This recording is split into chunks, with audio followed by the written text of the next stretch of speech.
In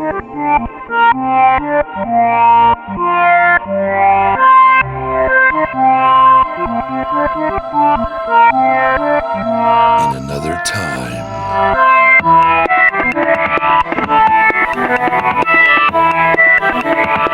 In another dimension.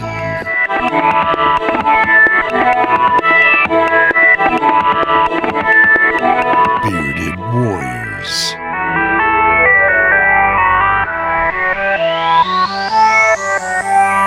Trapped in an eternity of vapid space.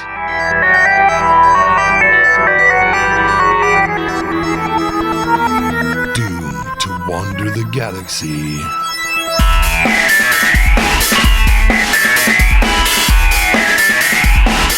Broadcasting their nonsense to the void.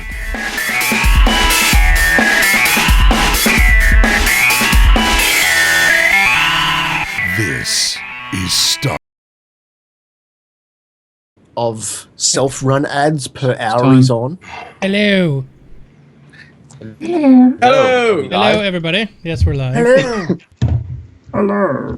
Quit talking about the commercials. Hello. More commercials. I'm not dead yet. All the commercials. All your commercials belong to us. Oh, good. The chat's working now. Thank God. I can't see the chat. Hello. On the live stream. Looks like we got the tail. No, StarCast and Perfect are a little too high up. I gotta fix it again. What?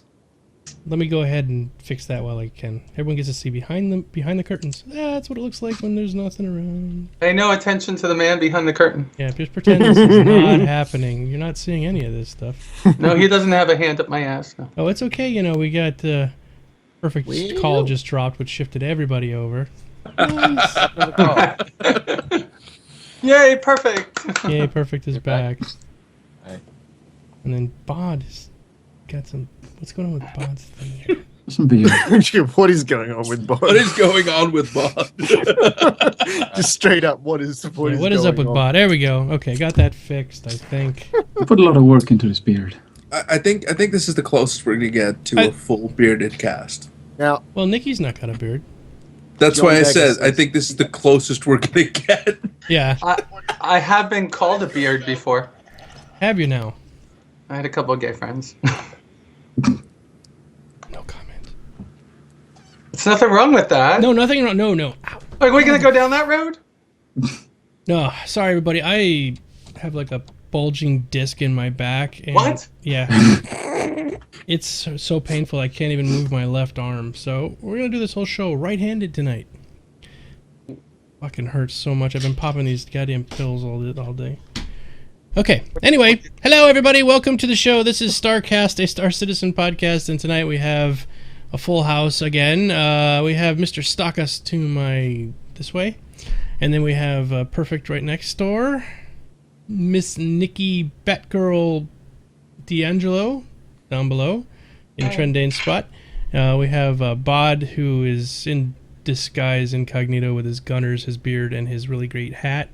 And then we have the man in black himself, Mr. Core of Existence, wearing original movie replica Men in Black shades, and everyone's got their redacted hoodies on. We're just hardcore. Except for me, it's too hot. It's too hot. Well, it's too hot for Stockus too, but he's wearing them anyway. it's actually quite cool down here today. I'm making the best of it. I'm not going to be able to wear this thing for another month, so bugger it. I'm wearing it now. Hold on. Demon Cat says, if I could go to Geekdomo, I could fix that for you. I'm sorry, I'm not. I missed it. What did I How is he gonna fix that? Is he gonna fix? What? Oh, my back. Oh, my back. Yeah.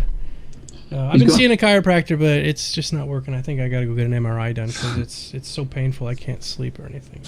Just even sitting here is killing me. And my dad's having surgery for that next week, I should say. I might be headed that way. Arthroscopic. I might be headed that way myself. See, Bod's beard is the shit, says Mr. Perfect Nerd. That is. Defending him against the chat. He calls him a fake. You know, I left it on to say Q&A time. I'm all kinds of fucked up today. What the hell is that? I have no idea. That It was that me. song. It was that one song. I know that song. It was me. It was Nikki. Okay. What am I doing here? It's not Q&A time at all. So what are our topics tonight? Let's talk about the AI. Want to talk about AI first? Oh yeah, everybody Sure. has to take their pants off. Not in the All right, cast. let's. Okay, well, It's too late I was gonna for say that. let's Too do late. a quick update from what happened last week. Last Before we week. do anything else. Well, the AI was part of that. Yeah, it was part of that. That was this week, though. That was after 10 for the chairman. Yeah. Yeah, So perfect. Your cam keeps freezing. yeah, sorry, it might be my internet. Can you hear me though? Yeah, we can hear you. Okay. Well, might just have to deal with that for now. It's fine. This setup is not perfect yet. I still have to work on it. StarCast isn't a Kiwi. He's an Aussie. There he goes. Here's Cyberworld. Oh yeah, real quick before we Sure, get into there's that, remember everybody, if you'd like to ask a question tonight, just put the question in brackets like Cyberwolf just did there, and then put whatever you want, and we'll try to answer as best we can. Cyberwolf always prepares these great questions, so we'll get to them pretty soon, and then we'll talk about that. All right, so continue on, Mr. Perfect. You want to give us an update from last week? So I think some applause or something is in order because this is the first week I think that we did not have a stretch goal that we met. Maybe I think everyone's just a little bit like meh about the stretch goals anymore, so they're just like, well, we'll give him some more money when we see something exciting. But it took a long time for that. I think maybe the only reason you had one go after the other is when they released the jump points. But it's been taking a long time, between 3 and 4 weeks, for you to hit a stretch goal. Yeah. So I'm probably just going to slow down. It's probably going to stay at this pace until they have another sale.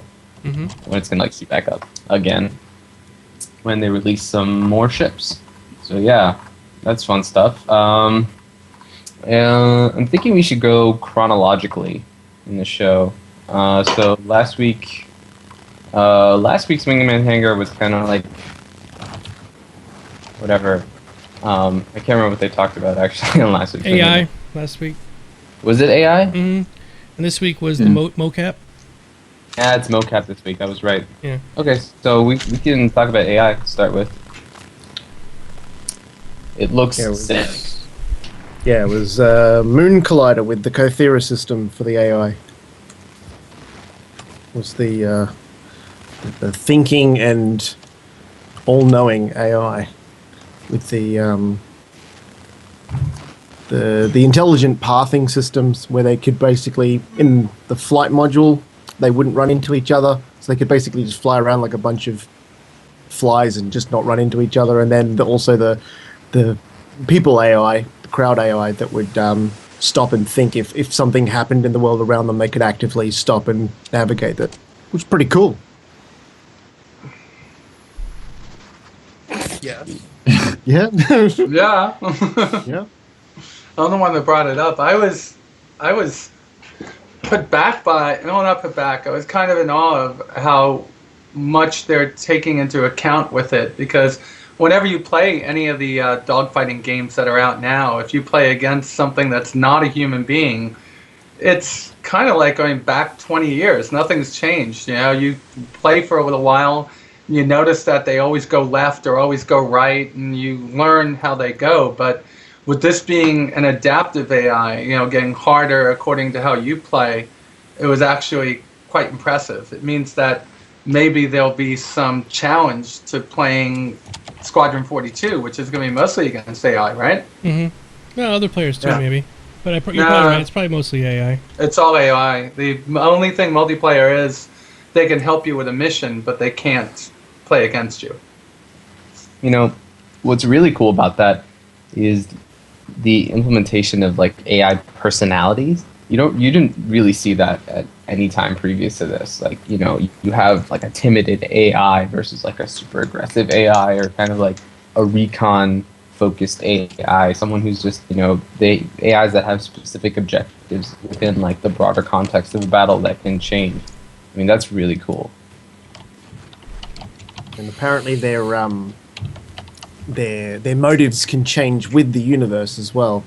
Basically, if they're in a particular system and their economic status is one particular way, whether they're rich as hell or whatever, and their particular goals will be relative to that. And then if something happens in that system which alters that, their priorities will change. And then the next time you come back to that system, they may have a completely different goal set or a completely different personality towards you and what's going on in the universe, which is nuts. Right. I think that actually also lends itself to a different kind of emergent gameplay, because if you think about it, if you have somebody who's or an AI whose goals are changing, dramatically, what happens if you start introducing elements like memory, where there's actually an AI can remember if a specific player robbed him or took his ship or something, and if he just loses everything, he might go on this like mad quest for revenge, chasing across the universe. I think that would be awesome. It would be awesome, but that would mean they technically all have their individual processes, I guess, and that I don't think it's going to go that far. I think it'll be more like a hive mind that usurps control over the collective. Just throwing it out there. In Dark Souls, which is one of the hardest single player hack and slash games there is, the reason why it's so difficult is because the AI constantly screws you over. Let's say you beat an enemy once in a certain way, the enemy then decides to, account for the way that you killed them, and instead of using the exact same moveset, they switch up a move at the end and kick your ass straight back to hell. It's that sort of stuff that is like the true hallmark of an adaptive AI, because they adapt and overcome previous issues that you have used as a way to beat them before, and they take that into account the second time they try something like that.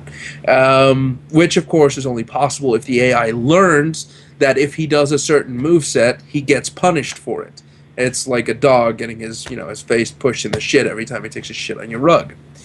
And if the AI truly does work like that, it's not that difficult. It's not that revolutionary, because a lot of AIs already do work like that. And the thing that might set Star Citizen apart is the hive mind collective behind all these different AIs that might form this collective of, oh my god, we need to adjust our global strategy rather than our local defense thing. So whilst the personal quest for revenge might be truly awesome and inspired, it probably won't be like that. It'll probably be more of a, oh my god, look at what they did to that one single process in our system. Let's make sure that never happens to any of our other processes. Yeah. Or like what happened to this planet? Like somebody annihilated all of the people on this planet, so something happens. It's sort of the global process that it is you, Harris. Shifts their priority. Or perfect. Sorry, people were saying there's a lot of static, and I was trying to figure out where it was coming from. And it's right. It's every time you talk, it's like really staticky. It's okay. You can keep talking. It is? Yeah. 1 second. It's not just staticky. It's bandwidth, because he keeps stopping also. Yeah. Well, there's some static too. Is that better? Worse? It's a bit better, a little bit. I can hear like a brrr going on there. It's just it's the robotic clicking sound that you'd hear again. Right. Ooh. Is that by CC Corp. Go tell your girlfriend to get off Netflix. CC Corp, thank you so much for subscribing. Yeah. All right, I got to put him in the spreadsheet so he can start earning the double domo coins. So I when it came to the AI, I thought the dynamic pathing was like the part of it that was revolutionary, not the rest of it. Like that they would be able to stop and think and react to what was going on around them at that point. I didn't know of anything that said that they would be, remember who you are or whatever, which honestly that's not as impressive as being able to actually act in a combat situation. Yeah, I mean, I was just saying, like, that's sort of, that's an extension of the idea. It's maybe somewhere you could take it eventually, sort of a macro level artificial intelligence. I'd like I thought Oh, I'm sorry. Go ahead, StarCast. No, I was just going to say, I thought the idea was for it to start at that right here, right now level. A box has fallen in front of me. I have to navigate around that. But that was just the beginning. And then it scaled the whole way through on every level of every decision that he was making. Chris Roberts sort of went into that saying that they're going to have a process that makes every step. It's going to go from, oh, there's a box in front of me. But then from the box in front of me, I have to go from this point to this point on the map. And then from that, what do I do after that?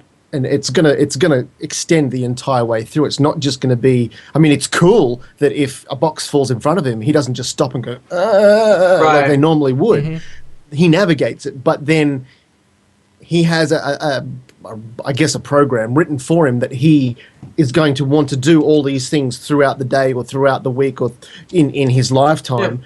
Yeah. But the AI will also think around any obstacle that gets in between point A and point B. Right. On that scale. Right, but it was mission specific, meaning it was only for that mission. For them to keep all that data in the server and how they reacted to you, that's definitely a long-term goal, but that's not something that you're going to see implemented for a while because that's just too much. Oh, yeah, no, that's definitely... That's like programming intelligence, like real intelligence. Well, that's the thing. That's what it's all about there. They created a system that simulates an intelligence, but it's based on a very simple base, bunch of goals. That's why when you're... Yeah, that's why when you're talking about intelligence, you're talking about a process that adapts or at least intelligently correlates processes that react to all AI currently under its control, right? You're talking about an intelligence from the top level down. Most have very rudimentary AI in the sense that whilst you call it AI, it really only is a process that defines if this, then this, if that, then that, if this, then that. And that's what most AIs are. But when you're talking about a governing process, you're talking about something that correlates, okay, well, this little process has run into an issue that its code can't solve. So the governing process takes over control of that unit and solves the problem for that unit because it has a lot more directives and a lot more protocols to solve the problem for it. And that's how you have the adaptive AI protocol systems. It's like a layering of .NET multifunctionality MFCs. Hey, and more than that. Thanks for coming. More than that, it's... So it's actually really fascinating that this is the first time that you have sort of macro level processes affecting decision making on the micro level. Because if you think about it, the way they used to do AI, especially with instancing, is that you'd have an instanced you'd have an instanced AI, right? So an individual, whatever unit, person, thing, whatever, and that would have its own directives, right? And it has its own logical pathways and whatever, and that was, it's reacting directly to stimuli in its environment, right? And so its decision-making capability was sort of limited to what was going on around it.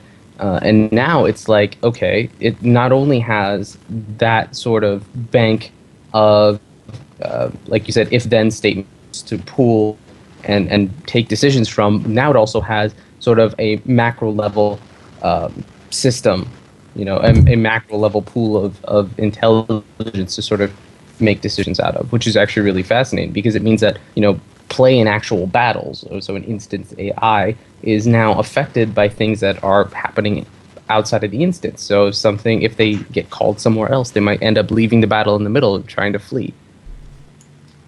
I was thinking, I really like the story bricks that they're doing over there with EverQuest Next. But I don't know if that really would play into this as well. But I like the whole wants and needs thing that's built into Storybricks, which I haven't heard them talking too much about in here.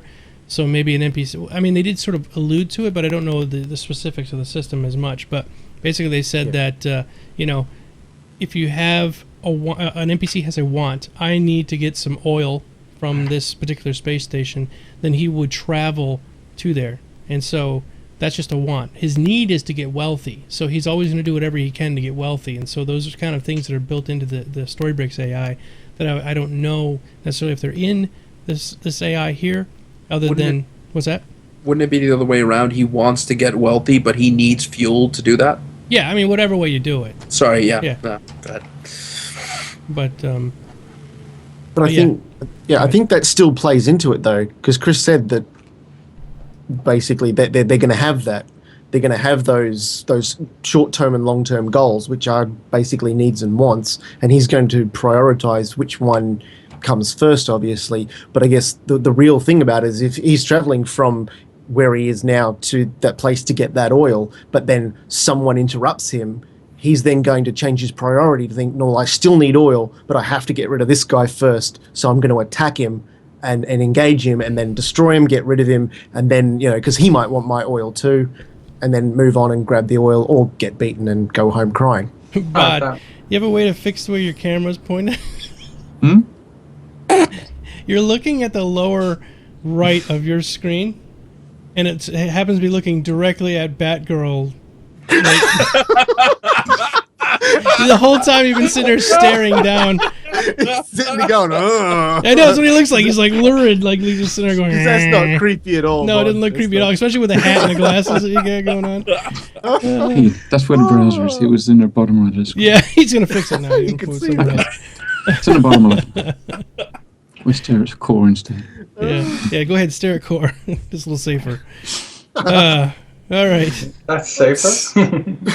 Maybe. No, not really. I don't know about that. Let's move on. Let's talk about the next great Starship, because that was a pretty good episode this last week. Yep. You guys want to talk about the ships, or what did you think of some of the new ships? In case we can talk about that. I didn't get them. I know last week somebody said you should really have pictures of them so we can look at them while we're talking about them, but. From what I could tell, Infinite Shoe Monkey, True, and Shard went through, and Belafonte dropped out, and Eris was up for the save vote. Why did Belafonte drop out? I thought his ship was okay. I mean, they didn't beat him up too bad. He's a single guy. It was only one guy though, yeah. And they weren't catapult nasty to him. No, but they were pretty harsh on him though. In respect to, like, there was that big stupid rubber duck looking thing last week, whatever it was, that that big grey blob, and that was pretty nasty as far as I'm concerned as in overall quality. But they went and tweaked it. What? They tweaked it by what? Putting a couple of vents in the side. Yeah, I know. It's like you've got this rusty old crap piece of car. Oh, it's not good. We must fix it up. Okay, so I'm gonna go and put like some fuzzy dice on it, and you put some hubcaps on it. There you go. That's much better. Some spinners, because that's how we roll. That's right. No, but they were so much leaner on him than they were, the Belafonte guys. So. I guess, I don't know. He didn't seem very confident in his entry either. No, he really just the video of him. He seemed like he was really nervous. Not just that though. He didn't seem confident in his ship. He had a couple of silhouettes, and he took a bit of part A and part B, and he's like, "Oh, I'm not really going to go into much detail about it." It's like, well, hang on, that's the whole point. That's the whole point. You should spend 20 minutes and let them detail. cut out the good stuff. Judges need details. All you've got is this black shadow picture on the screen. We need to know what the hell we're looking at. And he's like, so you can sort of see what we're looking at here, and it's like, no, I'm sorry, I can't. With what's going on, that might be why there's going to be a couple of weeks or a few weeks between this episode that we just had and the next episode when the contest is. It is, I was talking to David Hubbins and Chris Smith, and when you look at how long it takes for them to do a ship, and they're asking these guys to do it in like half the time or less. Yeah, and Chris was talking about it in the office, when I went for my visit, so we could talk about that later. Yeah, we'll talk about that. Yeah, but he had said, these guys are working on it night and day in the office, and the other people, they're working on it like they have full-time jobs, they're going to school, they're doing this, and they're trying to get the same thing that we're asking for from one of our own concept artists in less time than we're giving our own concept art. Maybe that's why they set that back a little bit, give them some time. Yeah, they are. They did. It's going to be 3 weeks or 2 to 3 weeks before our next episode. Yeah, we get to see what's going on with the Mustang and some other things internally before then. Yeah. Should be fun. Yeah. Oh, so before we move on, anything else? Who'd you guys vote for the save? Who was the? Oh God, the one with V. What was that? I can't remember. Which one? What? I Three can't Dingoes? remember. No, Three not Dingoes? Three Dingoes. No. I voted for Three Dingoes. I like Three Dingoes. Yeah, I might have I voted voted for for Three them. Dingoes. I didn't dislike them. I just, after, they got in by the skin of their teeth, and after their weapon was, that good, their ship didn't move me as much as one of the other ones did. But did So you see their rework though? Yeah. Yeah, but- it's looking good. okay, but that's not what they put in, right? No, and I It's did. like I didn't see the reworks for the other people either. I did kind of Yeah, get that no, there same are. feeling There's that a lot they, of them. they snuck in under the wire because they presented to them and said, okay, should they come in or go? And everyone was like, well, I guess they should come in. When they first showed up on the show, I kind of thought they snuck in under the wire myself. But I still like the way their ship looks. I Yeah, think it I went actually for do. Talon Corp. I voted whatever. for Talon as well. Yeah. See, I think was his ship hard. was. I think his ship was stylish. I think it was very, very artistically designed. It was very aesthetically pleasing as far as the ship Right. goes. I honestly don't think it looked like it belonged in Star Citizen though. Any other universe in like for me, the first thing I looked at, I said that belongs in Halo. That looked like it did. No, it did. Just the shape of it. It looked like a Covenant ship from Halo. And like you Yeah. could literally just take it, put it into Halo 5, and it would. But their weapon was amazing. The weapon and all that sort of stuff was cool, but he still didn't have the man turrets, which he was supposed to have. And even Okay. after getting told he was supposed to have 2-man turrets, he didn't implement them. He did the rework and still didn't have the 2-man turrets. And then they told him that the back of the ship had to be bulked out, so he put some extra flaps on top of the wings and still left the back as open as it was. So I'm not saying that it wasn't a bad design, because it was a great design and aesthetically it was fantastic, really cool looking Right. ship. But he just didn't seem to listen to what a single word that the judges even Maybe it was said. a lack of time too. You got to give him that. It's Oh no! It looked like, from what he did in the rework, it looked like he had plenty of time to because he completely redesigned those silly arm things that came Yeah. out. Oh, that was He silly. can- You're right. He completely redesigned them, and not only did he redesign them, they look even worse now than they did before. Praying mantis. Well, they do. Before they came out, but they were very bulky and sturdy. But then the judges said, well, where are they, though? Where are they hiding inside the ship? Because in Star Citizen, every single thing inside the ship has to have a real place. It has to have a function, and it physically has to be there in the ship. Can't be any of this movie magic stuff. So he's reworked it, and now they're even these tiny little pissy fold-out arms with little pew-pew guns on the side. And I they're thought they still looked a not... little silly myself. They're still not- those didn't need to be there in the first place. They should have told them to get rid of them right Well, off they kind the of bat. did. They kind of did. They said that's not a manned turret. He said they understand that was a remotely manned turret. And Chris Roberts himself even said about another entry that had one as well. Said a remotely manned turret is not a manned turret. We want something you can physically sit in. Yeah. That's the whole Yeah. point of having 2 crew members in there as well as the pilot, because they man the guns. Right. And so he still didn't listen to that, and he made them even worse. So, as it stands right now, though, nobody in this last week is Amazing. the number one. No, No. no, we're not going to say amazing. They're not the winner. They're all amazing. I think they're all great, but the winner was like there were winners from week 1 and week 2. Yeah. You're not week 1.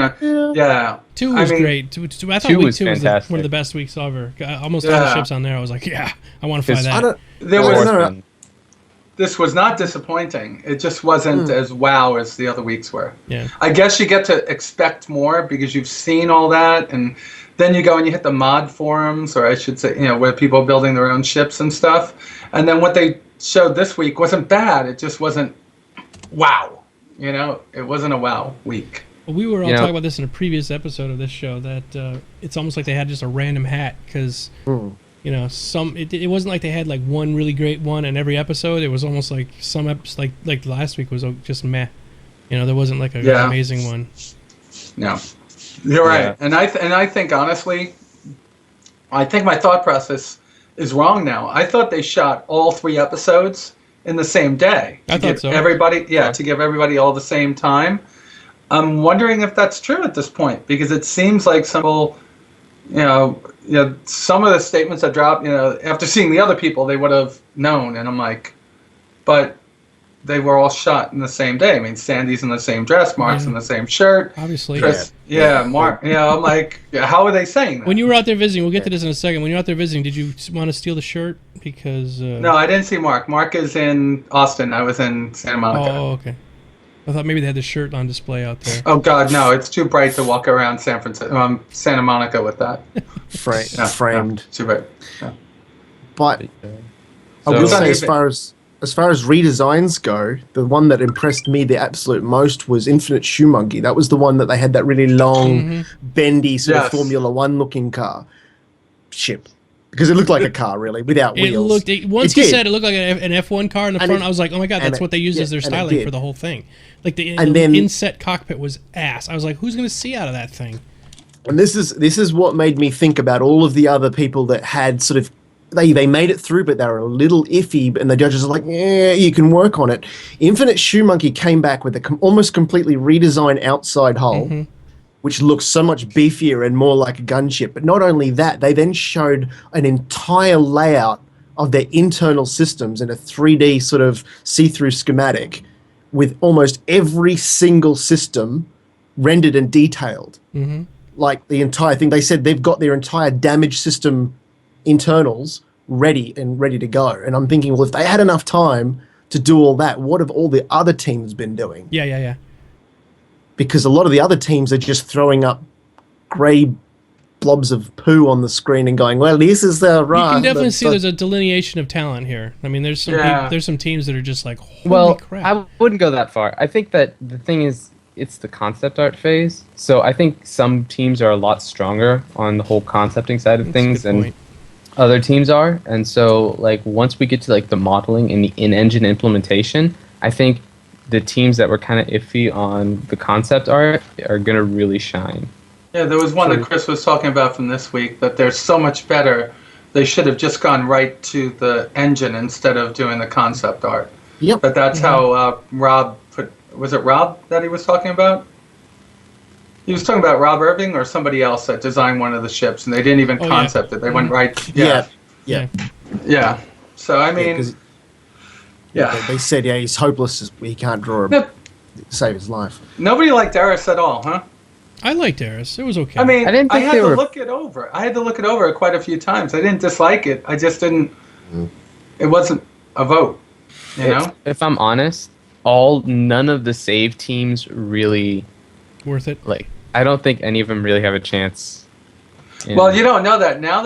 Remember, now is a peek into what they're looking at and what they just said about maybe they're better at modeling than they are at concept. You don't know. We can only hope the next few episodes after the break are just nothing but 3D models and rendering and all the good hot stuff. I mean, we've looked at the work in progress things in the jump point, and today, the scythe is out there on the I just saw that when I was loading it up. I mean. Yeah, when you look through the work in progress, some of the stuff that's up there is like, you got to be kidding me. And then you look at the finalized ship, and that's with Chris guiding somebody is why we're getting the ships that we have, right? With him saying, no, not that. I have more along this, I have this in mind. I don't want that. And these people don't have that. They're just getting beaten up on a show for our entertainment, right? I mean, come on, that's what's going on. I got to stop looking down. I got to look at you guys. But I mean, that's what's going on here. And, to be honest, I mean, these people set themselves apart from how many other people that were involved, right? Oh yeah, there's probably 1,000 teams that started off with this whole thing. I think it was 100, right? Okay, 200. Even 200. Yeah. And we're down. Let's not go over the top. 200. Yeah. I always go over the top. Yeah. Zedekiah says it looks like you're chewing a black cat, Bod. So Bod really wanted to fit in with the beard, and so he went and got himself a beard. That's what he's wearing. That's hilarious. Yeah, I think 4 weeks ago. I think Mr. Bigglesworth thought it was a cat because he came over and jumped on my lap for a minute. Mr. Bigglesworth. Just kidding. No, it's actually Sophie, my cat. All right, so let's move on from the next great Starship, and our next topic is going to be Nikki's visit to SIG. 10 for the chairman. No, okay. My visit to SIG. 10 for the chairman this week was actually pretty good. We have the reason I wanted to skip over it is because we have about 4 questions, I think, that are directly related to the 10 for chairman. So we might as well talk about them as we talk about those questions when we get to it. All right. So talk about your visit. All right, so I found myself in California last week, and I knew that this was going to happen for quite a long time. So I was there Monday through Friday, had appointments and stuff to do until Thursday night. So talked to Ben, Sandy, and Will, who is our new lead moderator, I take it? Is that what it is? Yeah. They keep putting in there next to Ben just to say, this guy we're supposed to be, this is the guy, guys. Yeah, and got invited out and set up the appointment. And the first thing that comes through is Will telling me, you're only going to have a half hour. And I'm sitting in Huntington Beach and looking at the map going, all right, Huntington Beach is down here and Santa Monica is up here. That's like 60 miles and a half hour. It's California. What is that, 4 hours of driving? Yeah, if it's a half hour everywhere else, it's at least 12 hours. So I'm like, Ben, I don't know if a half hour is worth it. And he said, just come. So I went up on Friday. I had a 8:50 flight to catch, so I went up for lunch. Showed up around about 10 after 12, and said I'll come in after lunch. And Will was like, no, come now. So I went walking around the streets of Santa Monica trying to find the place. Has anyone ever seen like a picture of where it is? No. No? Okay, so the best way to explain this is like you drive into Santa Monica and there's really no public parking on the streets. It's like in these parking decks that are like 6, 7, 8 floors high. So Siri, or I should say Apple Maps, takes me into one of the decks and says, okay, you're going to need to walk your last quarter of a mile. So it leads me into this promenade, the street that's not a street, it's just people walking on it, and there's street actors and street musicians and vendors and all sorts of things. It's like fair day. And it stops me. It goes, you've arrived at your destination. And I'm looking. There's a Johnny Rockets. There's a bistro. There's an Athleta. I'm like, I arrived at my destination? And I'm looking. Those damn Apple Maps. Yeah, and I'm looking over to the left, and I see 2 people, disappear into this doorway. And I look above it. I go, oh, that's the address. I walk in there, dark hall that's like floor to ceiling, like 30 feet high. And like this, maybe it was, I was at that point kind of nervous about missing it. I'm walking down the hallway, I'm like, wow, this is where they are? And I come to a door that's like just a door with a little keypad on it. And I'm like, I wonder if this is it. So I ring the doorbell and I'm greeted by, I think her name is May. She's the receptionist or PA or whatever you want to say. She's the person that runs, all of the phone lines and stuff there. And she says, oh, Nikki, good to see you. And she's like, I'm going to start your tour. I'm like, okay. And she brings me into the kitchen.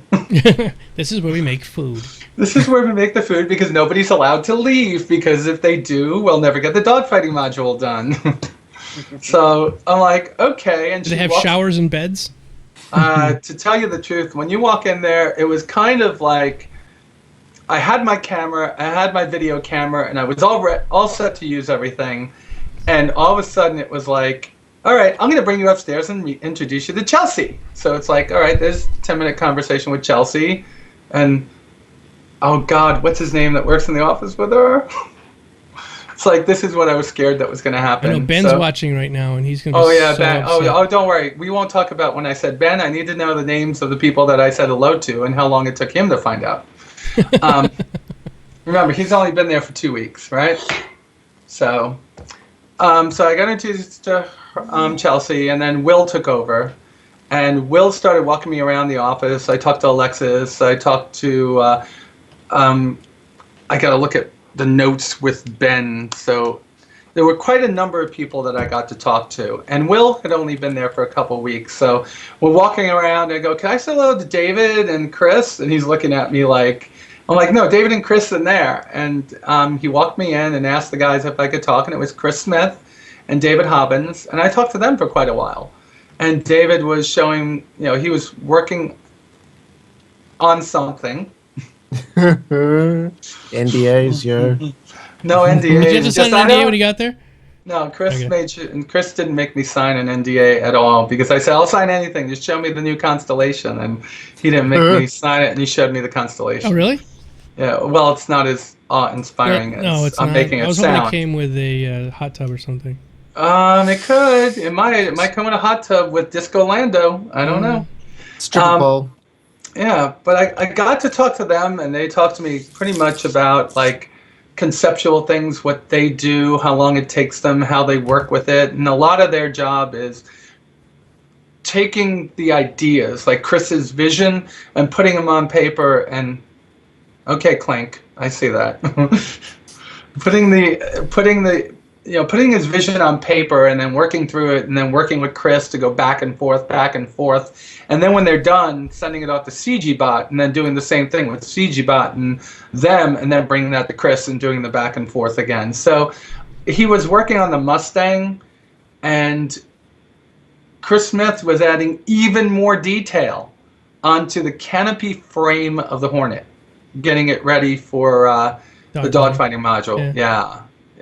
So, I mean, he was painstakingly taking time to put every little speck of detail from what looked like little wires and etch marks in it, like things that no other company would ever do, you know? Yeah. And seeing it on the screens and seeing what they're working with. I mean, the machines that they have under their desk, like with 12 and 16 cores of CPU power and 2, 3, 4 video cards, and still chugging away at what they're doing, it made me feel kind of like I'd never be able to buy a machine that would run this thing. Well, that's why it's best, I think, still to wait until we get a little closer to the release date.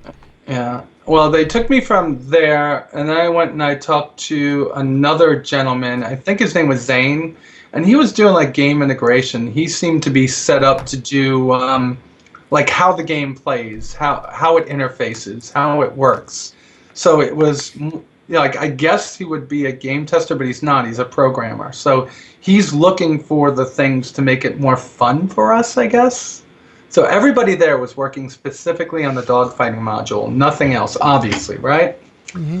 I went from him, I stopped in, said hello. I talked to David Hobbins. Now I was talking to David Haddock, and another gentleman that's in charge of doing all the video stuff, like the near photography, I think they call it.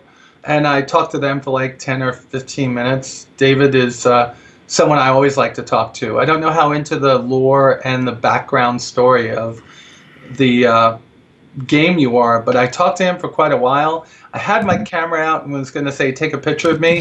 And then I noticed up on the whiteboard was like the script of Squadron 42. So I closed my eyes and said, I want to see that, and talked to him with my back to the wall, because I don't want to know what's going on in the actual. I don't want to know what's going on in that part of the game. I want to play through that game and have it be the first time I play it. And David is, if you look at the forums and look at, go back as far as you can, he's been one of the most active developers that you see posting on the RSI website. So we talked a little bit about background, and I said, David Hobbins and you should talk. And I told that to David Hobbins because he was talking about how, like when he's building the ship, he has to know what the background of this race is, and what kind of people are they, and what do they do, and what do they aspire for, like what are the things that make them tick, in order for him to come up with the right ship. So those two started talking when I was in there, and to be honest, when I first saw David Hobbins, I had not slept. I had not slept more than 3 hours the night before because I was on a sushi and baka diet that week. And I had just watched, 10 for the Chairman before I went there. So I mistook, not 10 for the Chairman, 10 for the Chairman. I mistook David Hobbins for David Haddock, knowing who he was, but called him the wrong name, which goes back to my spelling error with Sandy when I interviewed her. But it's what got me into talking. Saying, you should talk to David Haddock. And he's like, yeah, I should. And I have. And then when I was there, they started talking about things. It was pretty cool. I moved on to a gentleman named Matt who was showing me the explosions. Nice. Oh, my God. That is when things started to get really cool, because he was going through, like, just on his screen, there were trillions of polygons, and he's trying to tell me how they make this explosion and then they slice it down so they could actually put it in the game and you can't tell that it's been reduced in size. Right. They're using Fume FX, which is something I fiddled around with myself, and it's it's amazing. And I saw them the other day when they were talking, like, we're using Fume. I'm like, yes.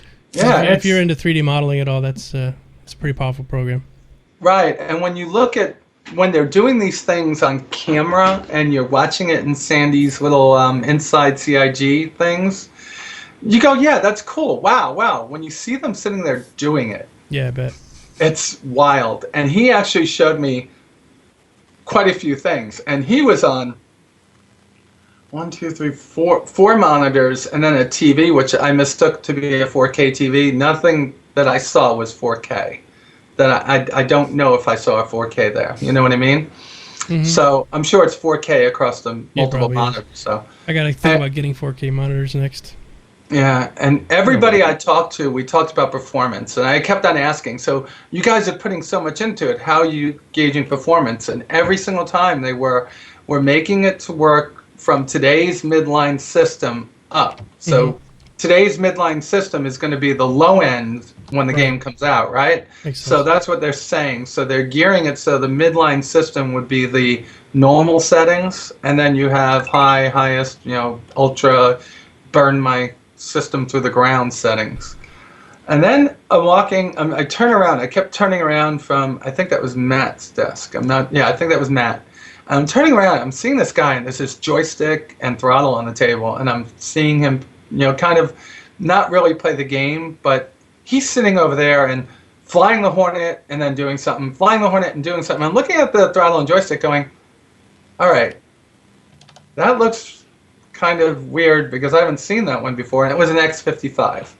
So you had the X55 on the desk, and this gentleman was talking about how they were building, they were trying to get the best throttle and joystick, implementation to the game, but he wasn't just using that. He was using a mouse and keyboard. He had other things on there.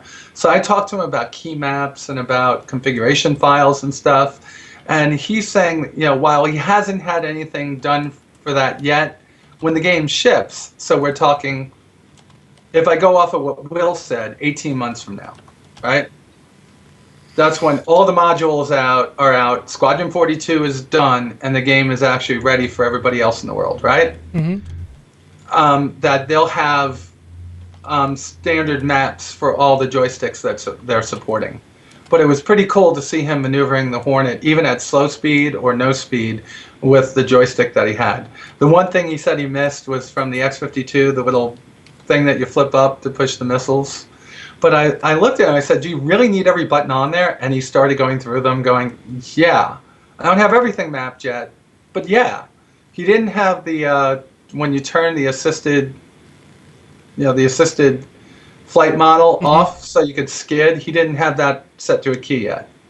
But which has me concerned, and that was something I was actually going to talk about in some other show, but I'm just concerned that there's going to be so many control things in this game that you're going to be using every single button on your HOTAS, and while that's great and all, I like more simplistic type of UIs, and to like Eve, where you have 3,000 things you can go through all these different sub menus and find, just confuses the crap out of me. But I think that's where you can make it as simple as you want to make it. You can have because if you want to have like a freelancer and you just want a space truck across the galaxy, you can just keep the assisted flight model on. You can have your HOTAS set up, and you need to move, you just move the joystick, and you can have, if you have a crap ton of buttons, like my HOTAS setup has a ton of buttons that I can do with, but I don't have to map them all to flight controls. I can, or even combat controls like, shields and all that kind of stuff. You can map it to other stuff like, mobile glass, or, I want to turn on the radio and have a button for that, things like that. I want it to be voice commanded.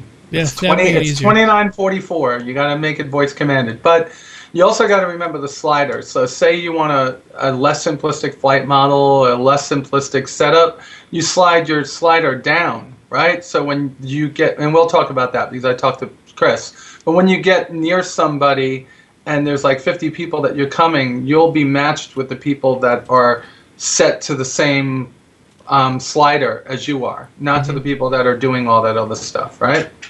So that wouldn't be so bad. So he went through a lot of that, and then Will moved me kind of quickly because all of a sudden the lunch bell went off, and everybody starts running away because Like a herd of cats.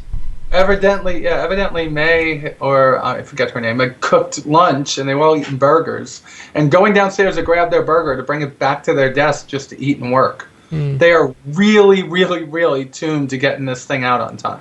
That's really good to hear. So I go around the desk and I meet Forrest, and he's working on the maps for the dogfighting module. At least he's working not on the maps, he's working on the visuals for them. And he's the gentleman that sat there and took me through all the different teapots with the PBR stuff on them. And then he showed me a couple of maps. Oh my Lord. This is out of this world amazing. It's like the map that he showed me, the one which was high above a planet. You could see the detail etched. I mean, you could see detail like you were on the ISS down to the mountains and rivers and stuff below on the planet.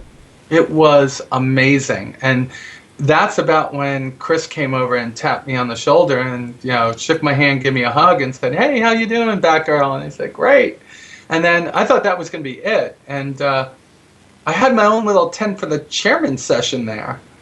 And Ask him some questions. Yeah, and I was like, gee, I don't ever want to shoot my camera. And I forgot to give Will my camera for it. I just started asking him questions. And the first question I asked him was, because some people don't understand instancing, even though there's a whole video on it out there on the RSI website and their YouTube, right? So they talk about instancing, and the one thing that people don't understand after watching it is this still going to be one cohesive universe that everybody out there is going to be in the same place at once? Because if Stockus is over there in Australia, quiet. If you're over there in Australia, and my buddies are over there in England, that's a world away from each other, right? And I'm in Atlanta, and you're in New Jersey. Are we in the same universe? We are. What I asked them was like, are there going to be multiple servers like there are in World of Warcraft, right? Or in any of the other games? Or is it going to be one big server? The universe is continuous for everyone, everywhere. Now, there are multiple servers, but they're all doing the same. They're all using the same. Help me, Core. What am I looking for? What you have is one persistent universe working off multiple shards. Right. Not shards as in World of Warcraft, but they're all working. They're all feeding information into the same database, but to make sure that all channels are contained, you can have multiple people being in the same location without being able to see each other, because one will be on channel 1, another will be on channel 2. Right. And that is the way the regions are going to work in Pro Se. However, what will happen is that if you're playing with someone, or you group with someone, or you clan with someone, they will always be in your instance if you are in the same levels. That's it. And you can also designate friends, and you can designate maybe even enemy lists. We've heard about them, but we have not really gone into detail about it. Like, people that have it out for you might be able to set their, like, for instance, bounty hunters need to be on the same shard as the people that they're hunting.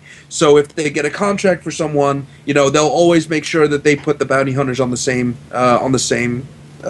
channels, right? So stuff like that is gonna hopefully be flawlessly integrated into the way that instancing is going to work in regards to the persistent universe for Star Citizen.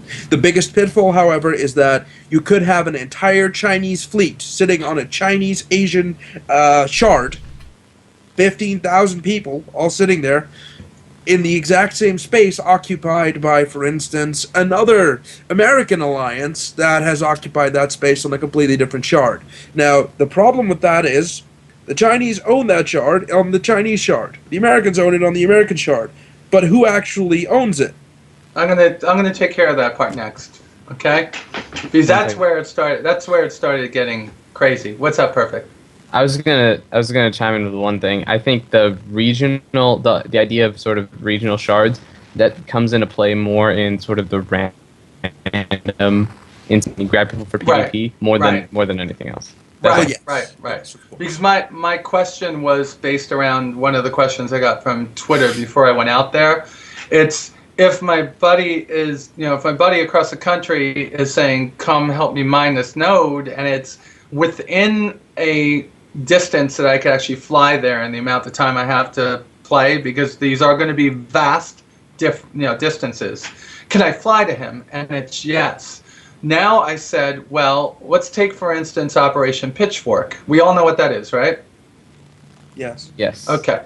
So Operation Pitchfork, where we've got, I think the last count was like thousands of ships, right? Well, Imperium's got thousands of ships, but yes. Yeah, lots. but yeah. So I'll talk about Imperium. I love it, but I'm not loving the people in it right now. Don't like the F word being tossed around at me on my YouTube channel. So what I asked him was, like, if we take Operation Pitchfork, for instance, we're going to have thousands of ships going into Grinder, right? The Tibus, whatever it is. The system where the Vandul are. Mhm. How is that going to be handled? And right now, they don't know what the number is, but there is a finite number of ships that are going to be allowed on it. Now, he gave me two examples. He said, all right, so say you're going over to mine Asteroid Field A. Asteroid Field A has X number of resources, and X number of resources is what's available to the universe, right? So if you go over there with 10 ships and somebody else goes over there with 10 ships and you're still in two different instances, X is the same for both of you. So what you're extracting at once is Y plus Z from X, right? So you're taking, these two instances are taking from that resource. Now you go into some place like the Grinder with thousands of ships. Well, because of balance and because of the way that it works, the system isn't going to say, all right, these 10 Vandul ships are in this instance and those 20 Vandul ships are in this one. It's going to be this instance fights all the ships in this area, this instance fights all the ships in that area, and this instance fights all the ships in that area. They don't have a finite number, but they're thinking somewhere around to keep the ping and to keep the servers not dying and your computer not dying, because we're talking about millions of polygons at once going off, actually tens of millions, right? You're probably going to be limited to 100 or less ships in an instance at first until the average computer speed is up, right? Mm-hmm. So the instance question, he took a long time to answer, and I left there going, wow, that's amazing, but it's still a lot of work. And the last thing he said was, yeah, but we still have to code it. So I was like, okay. So it's like all on paper right now, but we're not going to have the player universe out for quite a while, right? Yeah. We have a couple years, I think. No, not a couple of years. Don't say that. People will start throwing themselves off of a bridge. It's It's going to be a while. It's not going to be that long, Joe. It's not going to be that long, because you got the dogfighting module, the social module, the next one out is a PvP module, and then you got something else. I forgot what they said after that. But you're going to have them out in rapid succession. The player universe module is going to be out for the release of the, the Squadron 42. Mm-hmm. So he talked a lot about different things like that, about how they're starting to build things and what things are important, and how he spent a long time talking about PBR and why it's important and why you're seeing different changes in the ships from time to time when you go into the go into your hangar. And then I begged him, I said, can I see the constellation? So we went back into the office with Chris and David Hobbins again, Chris Smith and David Hobbins, and David brought up the Connie on his system, and yeah, it makes a lot of sense what they did. The cargo area and the entryway for the P-52 are totally in different areas now. Mm-hmm. The P-52 kind of docks with the ass end of the ship now. Oh, it doesn't come up from the floor? No, it's kind of grappled underneath the ass of the ship. So.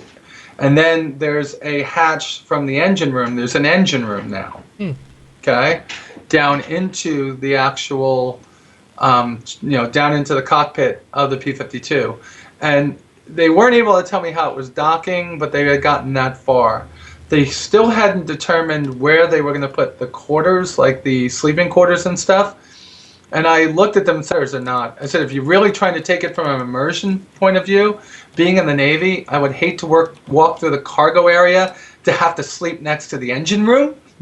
I said, I'd rather sleep forward. Yeah, I was on the Guadalcanal, USS Guadalcanal. I was on the Guadalcanal, but I was in the Navy. Yeah, I know. We talked. Yeah, we talked about that before. Yeah, so I mean, you would never want to sleep next to the engine room, you know. But I said, for the sake of getting it out, I don't know if it would matter to anybody else, but anybody in the Navy would tell you, you don't put the berthing compartments next to the engine room. It just didn't make sense. Although my berthing compartment was about 30 feet away from a nuclear reactor. That explains everything. Yes, I know, yeah. right? Yeah, but the problems, the insomnia, everything is now completely explained, and why you would be crazy enough to do a goddamn StarCast. Yeah. so now the takeaway from what I saw, what the hell was that? I hope it was an electric toothbrush. I mean, mine is in my drawer behind my bed, behind the green screen. No, it's a fan, you guys. What's wrong with you? Yeah, sure. That's not what a fan. All right, stop it, StarCast. So, my hands are here. It's not me. Sir, your luggage is vibrating. It's not my luggage. But I was very impressed by each one of the ships. Like right now, next Friday, we're going to see the second part of the upgrades to the Idris, right? So they're talking about adding in medical bays and engine rooms and armories and all sorts of things on the ship. And then we're told it's not just that, right? That they're also looking at all the ships that are capital size or multiplayer and making sure that they have similar setups. So the Constellation is the first one that we're actually seeing that come to. So we're going to see the Idris come out with all that first, then the Connie. And the Connie's going to have those different areas of the room that, of the ship that are separate. You're going to have the engine room, you're going to have the flight deck, you're going to have a berthing area or sleeping area and a cargo area. So it's pretty cool that they're starting to think dynamically or think, more detailed on these ships. So I was pretty impressed by that. Cool. All right, I think it's time for the Q&A time. And we're going to get started doing our giveaway for the Aurora. So, Bod is... and thank you for sharing that, Nikki. That was awesome. Let's get started with this. And then, Bod, if you could start getting the questions all together. And who wants to be the question reader tonight? I do. It's been done. We've been doing it as we go, Dome. Oh, okay, great. So they should all be... They're all in They there should all now? be in chat. Yeah. Yeah. All right. I will be a question answerer. Is what Nothing against you, Perfect, but your computer tonight is just crap. It is? Let's have It's that bad. let's have the gnome do it in a gnome voice. Yeah, the gnome can do it. The gnome. The gnome. The golem. The gnome. Golem. Gnome. And how's it go? All right, so before we do that, I'm going to explain the process of the giveaway, and then we'll get started with that, and then we'll get started with the questions, okay? So how the giveaway works, everybody, is as you've been watching tonight, you're earning Domo coins. If you're a follower, you get to earn 1 Domo coin every 15 minutes. If you're a subscriber, you get 2 Domo coins every 15 minutes. We're going to be giving away an Aurora package donated by Mr. StarCast.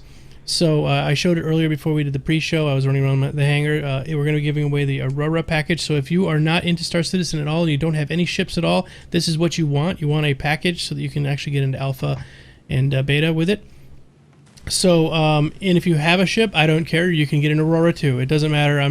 There's no problem with you guys getting an extra ship or 3 or 7. It's a pack, so you get an extra NPC slot. So Yeah. it's always worth having. Yep. No, only new people.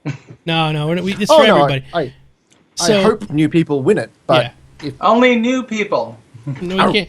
We actually, there's a whole bunch to do Twitch terms of service, and the way the giveaway has to be, it has to be for everybody who's here. So while you've been here, you've been earning the Domo coins. To check your Domo coins, you have to hit !Domo coins. It tells you how many you've got. And then what I'm going to do is I'm going to start the raffle. When you see the raffle come up, it'll say raffle has been started. It'll be Domo DM, which he's our dungeon master. He gives out the coins and stuff. Basically, Domo DM will say, or Geek DM will say, the thing has started, and you can buy tickets with your Domo coins. It's 1 ticket for 1 coin. Okay, so we're going to change that eventually as we get going, but for right now, it's 1 ticket for 1 coin. All you have to do is type in !ticket, not with an S, just ticket, and the number of tickets you want to purchase. Don't do that yet. I'm going to turn it on in just a second, and we'll let it go for the first, we'll do 15-20 minutes. We'll let it go so you guys can buy as many coins as you want, or buy as many tickets as you want, and then we'll do the drawing. The drawing happens. It's live here. You'll see it come up in chat. The bot will tell exactly who won and how many coins they spent. That's it, and that person will get the Aurora package. Okay?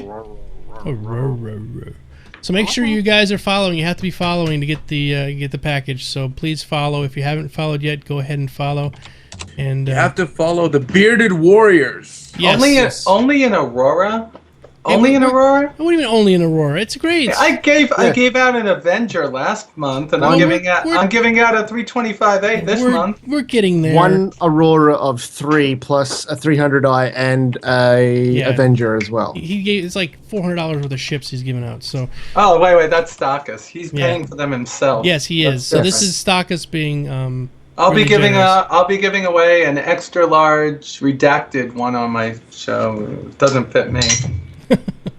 Yes. So if you want to, the rest of us in the group here are all part of a team called the Bearded Warriors, and if you want, you can follow all of us at the same time. You just go to the link that Perfect Nerd just put up, and you hit the one button at the top, and it follows everybody on the list, and it's really easy, and you get the whole deal. All right, everybody, let me go ahead and get this thing started, and we can start with the Q&A time. So. Remember, you only get half of an Aurora if you're only following Geekdomo.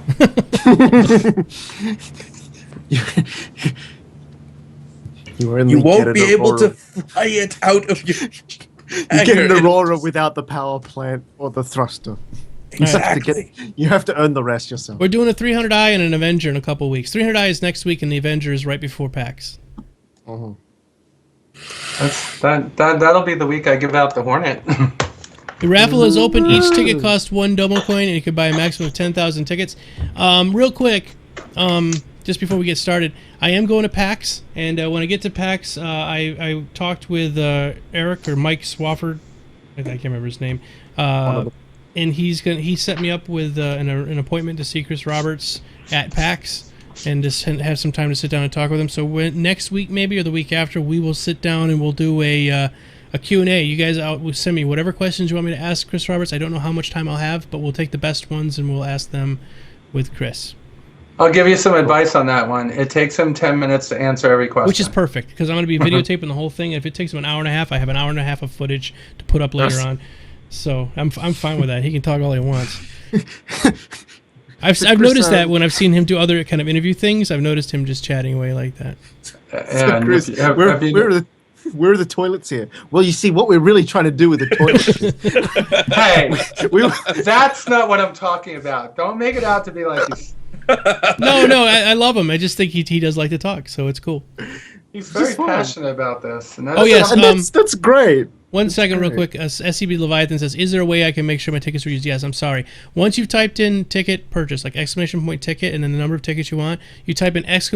Domo coins, and it'll say how many tickets you purchased behind the number. So it'll say in parentheses, like Ranger XML just did it. He has 0 coins left, and he used all of his coins. He used all 11 of his coins to purchase 11 tickets. So it's in parentheses, and the parentheses, that's the coins you got. Dorash just has 2 coins left. He purchased 3. Red Snare has purchased he used all of his coins, bought 82 tickets. So there we go, guys. Okay, let's get on with the Q&A. Bod, you would like to read your Bod is our mod, and he's also our question imp tonight, I guess. Gnoom. Gnoom. Okay, first one from Cyberwolf74. I love it. Keep up. You can't break character. Never break character. That's good. Perfect. Go with it. So after watching Wingman's Hangout this week, during the AI demo, you could see the Hornets landing on what looked like an early version of an outdoor landing site. I noticed there were multiple spots, at least 6 to land on. So in-game, will we have some sort of SWG urban sprawl of individual landing sites, or will there be instance-like combat? That was just a holding. That was just a holding area, right? Something that's built into the CryEngine, right? Yeah, I think it's. That's the thing that you get to if you accidentally get outside your ship, outside your hangar, Yeah. right? Yeah, I don't. Yeah, I think the I think- hangars themselves will be instanced. So Yeah.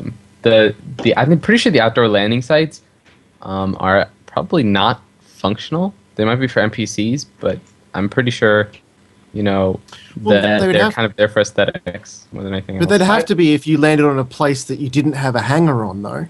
But that's part of the stretch goal, right? The stretch goal where they're going to do the procedurally generated planets with the. Oh, that's a long way away, though. It's not a long way away. It's just a way away. It's like. Don't forget, they haven't even funded the R&D people to do the fully procedural generated planets yet. So how it's got to be more than a year away after the launch of the game. Yeah. And don't forget, 80% of Okay. the planet would just be hangars.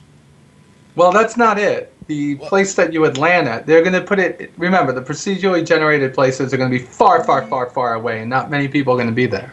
Right, but we all agree that hangars are instanced, right? Right, they're instance, Okay, and what okay, they saw is good. not what they were thinking.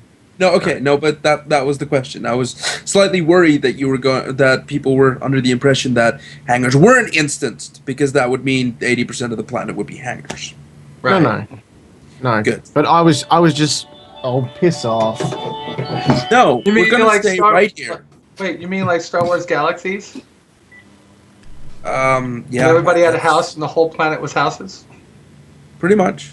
What I was saying, I was just saying that area that they landed on, we'd have to have something like that on the planets if we're coming from a system we don't have a hangar on. We have to have somewhere to land. Mhm. There's I a thought public, it was there's gonna a be, public like- hangar. There's a public Yeah. hangar that you'll be paying landing fees to land at. Oh, Right. okay. Well, there you go. So it's Okay, like it's a that's it. spaceport. Right, exactly. But Also- more than likely, you'll be landing in a station above and then taking a shuttle to the ground. There Like you Mos go. Eisley. Yeah. Mhm. Okay, cool. Yeah. Yep. All right. Next question, Yes. Yes. Question. Okay, Cyberwolf74 again. So when CR was discussing the AI for the game, he described a pirate, a pirate getting up in the morning, brushing his teeth, attacking some traders, selling the loot to a fence, go celebrate in a bar. Does this mean we could track down the AI pirate who killed us, let's say in a bar, and shoot him in the back of the head and get our loot credits back? Ooh, that's a good question. This is something that I would care a lot about if it was possible to just walk up to someone in a social environment, rip out my gun from my holster and shoot him in the back of the head. I think that would be a brilliant addition to the whole bar social scene, Mhm. because fuck people in there. I just want to, go on a little small mini killing spree and just have like an all-out team deathmatch style bar scene. I think that would be brilliant, and it would lend to perfect freedom. It would be But I can understand that they want to be gay in Care Bear and just have that whole thing. You can't draw a weapon for the life of you, and I can see that, but I don't want it. I want to be able to just have the environment where it's kind of like DayZ or kind of like Rust, where you have the ability to draw your weapon and just start killing everyone if you chose. I would like that, but Maybe they will have a combat in a place like that, but it may not be with weapons. You might have to check your weapon at the door, but that doesn't stop you from maybe slugging the guy in the back of the head and having a fisticuffs with him. I don't Because know. that know. way, or maybe even smuggling a gun in your ass. I mean, come on, a Derringer or something, maybe. whatever. No, I think that what they're asking, Chris is very, very, very interested in keeping the immersion factor in this game. And if you're on a lawless planet, or lawless system, I think that would be definitely something that he would allow in the game. Well, I think it should be allowed everywhere, but maybe the repercussions for doing it in like a high pop zone like Earth is that there are plenty of AIs that instantly swarm you and blow up the entire bar just to get rid of you, right? I mean, I could see that happening, but all I'm saying is I want the ability to draw my gun and shoot them. Now, I realize that the question was about being able to track an AI, but you know, having the ability to shoot someone in the back of the head, regardless of whether they did you wrong or you just don't like the way they built their avatar, I think that would be a pretty decent or strong selling suit to have that freedom. Because if it's just limited to instances where you're either attacking something or defending something, or it's arena or it's boarding, then I think FPS will suffer just a little bit because you're losing that immersion of having the ability to combat everywhere. You want to see sort of like an open world PvP system. Hell yeah! Why can't you draw your gun like in real life? Well, you might be able to, but if you're on Terra or something and you're in a heavily... You might turn insta outlaw. Yes, if you would do it. Yes. Oh, it would be. But that should be it. In 2944, that would be the last thing that you did. And if you're in a lawless system, if you're somewhere else, I see that being allowed, right? You could do that. But in some of the places that you're talking about, it is not going to be allowed because, remember, the game has to be fun for everybody. So there's going to be places to do that, and there's going to be places where you can't do that.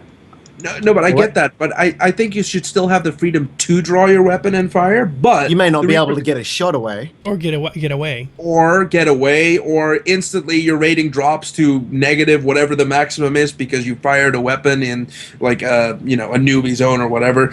Basically, you go perma red for the rest of your life, if anyone's familiar with that term. Mm-hmm.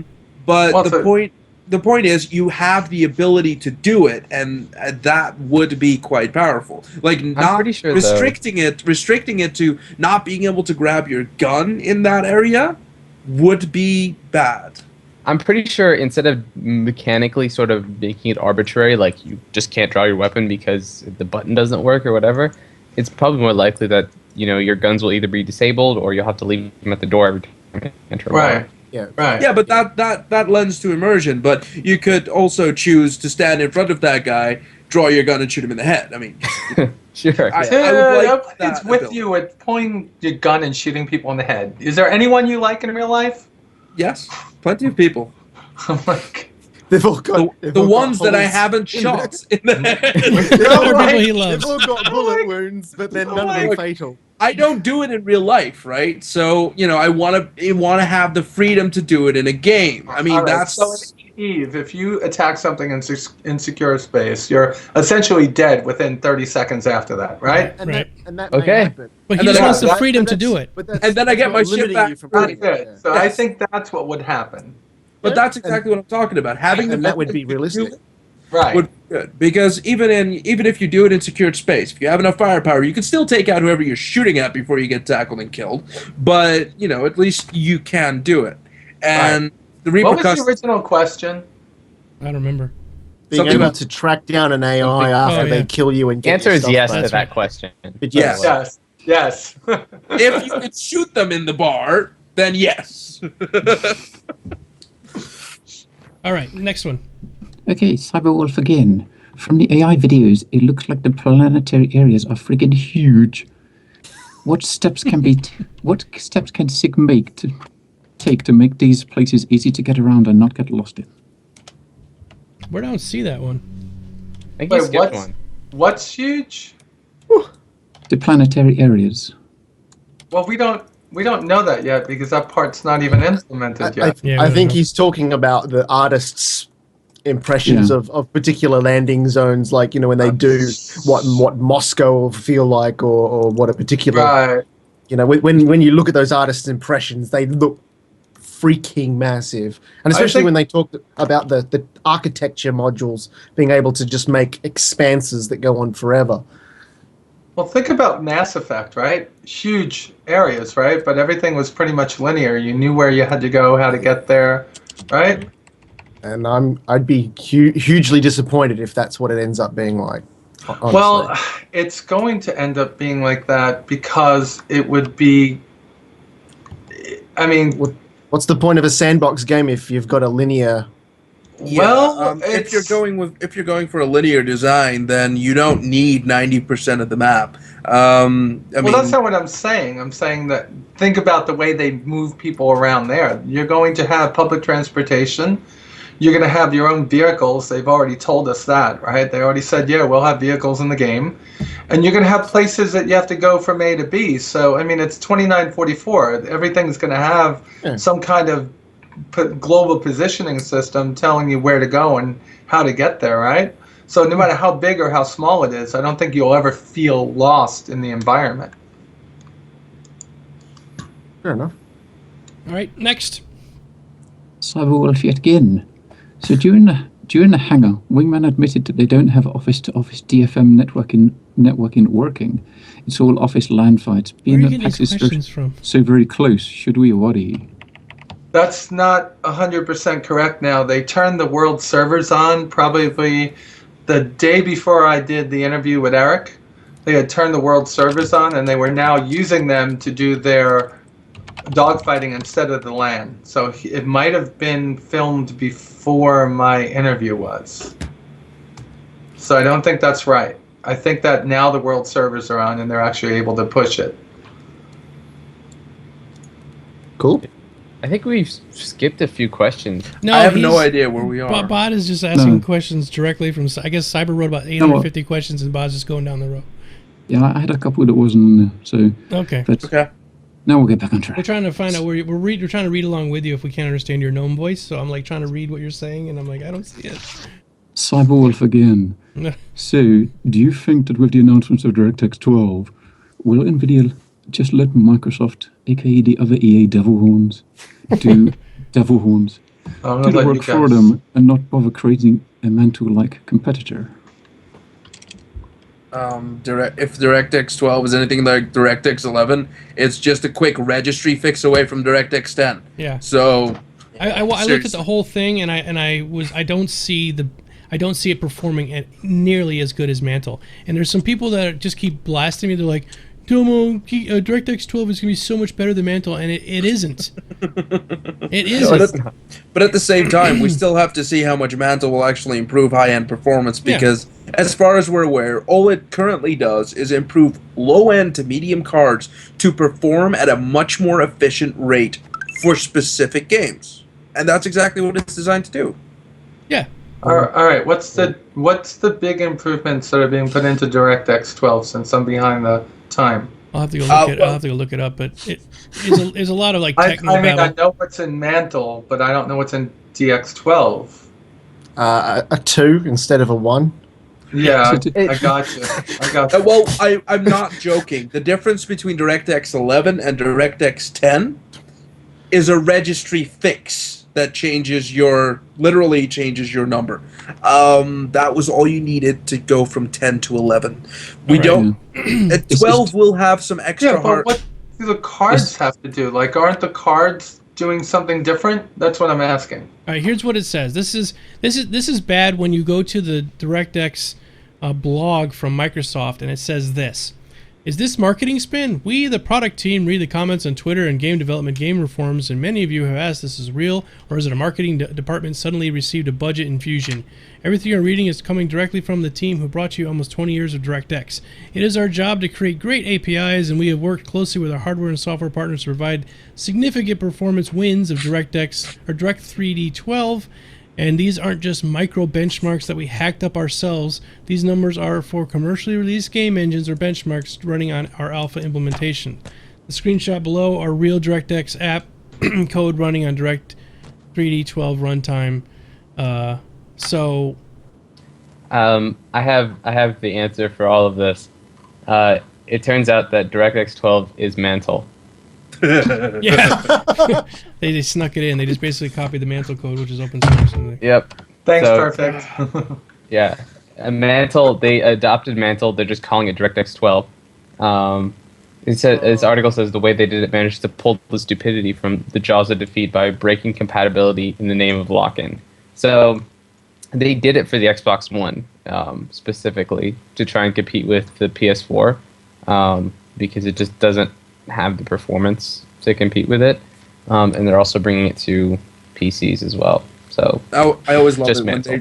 I always love it when they put a screenshot in there said rendered with DirectX 12, but no details. You could have taken this out of a fucking magazine or somewhere else, or it doesn't matter. There's like there's no benchmark or anything on it, and I'm like, okay, so what is this showing me? It shows you pretty pictures, probably from a Titan or something. Yeah, But it is Yeah. out late 2015, so they've got a long way to go. yeah. Probably right, just in time for the game to be live. All right, we got Okay. another question from Cyberwolf. Cyberwolf, have any of you guys tried out Anything FPS new YouTube link to the super badass mod for Star Citizen, where you can mess around with destructible ship models and world physics? I kind of gave He's up on ma- that stuff. He means Pearl's Playground, and yes, I spent about an hour running around there spawning buggies. Did you? I I Saw kept it? pushing Go ahead. Yes. I kept pushing the button to spawn buggies until I stopped It getting until the lag got so bad. I think I had about 80 or 90 going around in a circle. That's and it's dropped awesome. below 20 FPS. That is awesome. It is always fun to play with the Crysis engine, but unfortunately, I did not download it. I saw it when it first came out, 10 minutes after Pearl posted it. Pearl, the Reddit user, and I was looking at it, and I was like, I could really. And then I looked over at Steam, and it was like Red Dragon Open Beta. I'm going over here now.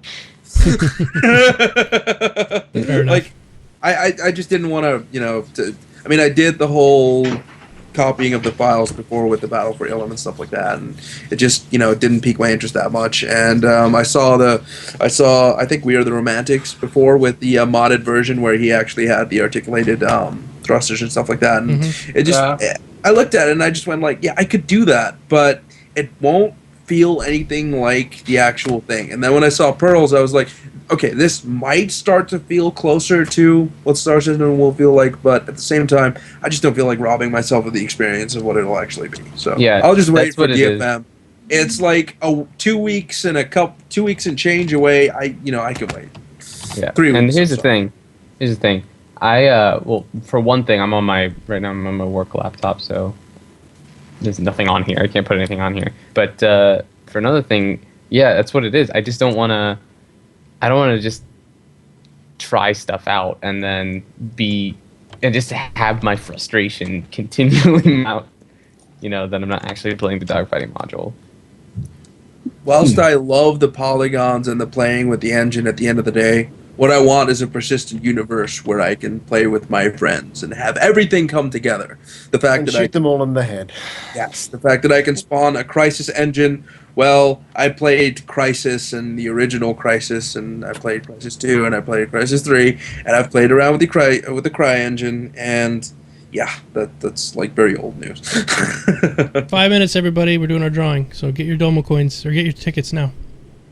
All right, now can we move on to questions that aren't Yeah, from from Cyberwolf. We love you, Cyberwolf. We do, but we've read about 18 questions so far from you tonight. We got a break before we get another one from him. So, Okay, good. Malefic Gamer, if you have multiple hangars or packages, you have purchased multiple hangars. How do you feel they will handle this situation? Also, if you are allowed to have one hangar, how would it determine which hangar you get? Wait. What was the last part of that? How will they determine which hangar you get? Well, It's actually if you only get one, how do you choose? As far as I'm aware, you get the biggest one. you get the biggest one. right, Well, but it's- between Asteroid and Deluxe, which one? Yeah. Well, that hope- was answered by Rob on one of the Wingman's hangars, right? Mm-hmm. And what they said is, we don't know yet, because there's going to be some people that have a Cutlass, which goes in a Asteroid, and they have an Avenger, which goes in a business hangar, and they will get both hangars. They just don't know how to implement that right now, Yeah. Yep, exactly. right? Yep, yeah. It's TBD, to be determined. Right. Okay. Well, From Kome Panda Bar, what is this Star Citizen, and can you tell me about the game and how it works? it's a game Quick where you info. fly spaceships. No, he's serious. This is And- somebody who knows nothing about the game. Who's this here is for the a new viewer. new viewer? Well, yeah. I was, New to I Star was Citizen. Maybe we should have Perfect say. So, Star Citizen is a persistent universe MMO, kind of in the style of EVE Online, but it's actual dogfighting. So it's a cross between sort of your old school spaceflight sims and sort of a modern take on like your freelancer style of gameplay, your X style of gameplay, where there's this big persistent universe that's out there, and there's players populating it, and there's an economy that's running, and all sorts of things, there's mining and factories and all sorts of things going on. At the same time, there's different races, and there's war and different factions, and people are doing all sorts of different things all over the universe, and you get your own ships, and you get to fly around and do kind of whatever you want in the universe, and have fun, and and be a spacey person. Yep, pretty much anything you can think up of in this game, you can be space related. Put the link to the sizzle reel in there, because that says it the best. Do you have it? Can you throw it in there, Nikki? Oh, God. Thanks for calling me out. Well, you're the one who came up with the idea. Well, it's right on, just say go to robertspaceindustries.com and look at Star Citizen about the game. Core's got his Coke, everybody. I just linked it like 2 seconds ago. Yeah, awesome. No, I mean, it's a lot more exciting than that. If that's the way we explained it, man, nobody would have spent like $1,000 on this game, right? It's amazing. It's like much more exciting. When you look at Chris, his original intention was to call the game Space Traders, and it evolved into what it is now. Yeah. So it's amazing. Like, once you get over there and you have a wallet with any kind of cash in it, just kiss it all goodbye. Just don't go over to that site if you're a first-time person and expect. Yeah, space trading. It's first-person shooting. It's dogfighting. It's owning your own business. You can own your own. You can own your own factory where they make weapons. There's a lot of stuff that's going to be in this game. You literally just take this stuff and go into the screen, take all my money. And Stockers has put a lot in there. You just take all my money. Chris, take it. Make it rain. That's not real money. That's like Monopoly money. All right, everybody. It's all pretty Monopoly money. We are going to do our drawing now. So we'll get right back to the questions in just a minute. Real quick, make sure you type in !ticket and the number of tickets you want to buy, because in about 30 seconds I'm going to do the roll, and then that's it. It's final. We're giving away this rah. So get ready. Here it comes. We can do a drum roll here in a second. All right, here we go. We're rolling right now. Let's see. Good luck, everybody. Thanks, everybody who bought the tickets. Here we go. Raffle is now closed. No drum roll? Also, total of 1,346 tickets were purchased. Woo. And the winner is Yoko Rose with 30 tickets purchased. Yoko, good time viewer. Long time viewer. Way to go, Yoko. Congratulations, you won a Just please just send me a message on Twitch and I will send it back to you. And I need to have your Star Citizen email address. So whatever if you're brand new and you don't have a Star Citizen email address, then make sure you sign up and then send me whatever that email address is so that I can do that. But send it to me on Twitch, please. Okay, let's continue on with the questions. We're almost done, guys. We got 15 minutes. Let's wrap this up. Okay. X-Mezzy had a very similar question to the last one, so hopefully that covered it. Madman Moose, so many people in space, what happens to all the poop? Oh, that's the question you pick? Goes out in yes. Goes out in space. It's the next one. It goes out in space, it's frozen. Well, have you ever heard of a black hole? That's where all the poo goes? I thought that's where it comes from. That's where it comes from, right? Yeah. Well, certainly the sun does not shine there. Okay, topographic.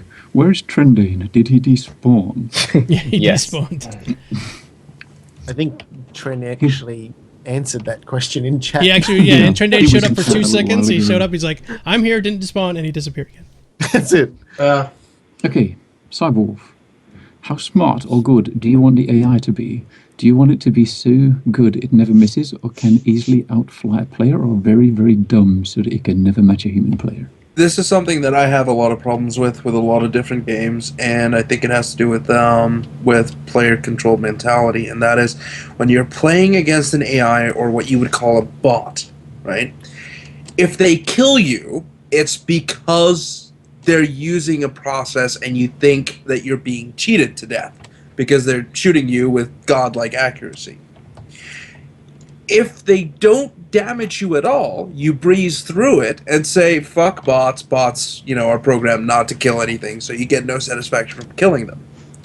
The balance between the two is really, really, really difficult to find, because you want a sense of accomplishment of, dealing with difficult AI opponents, but if they're too skilled, then it'll always feel like they're aimbotting you, because literally that's what they're doing.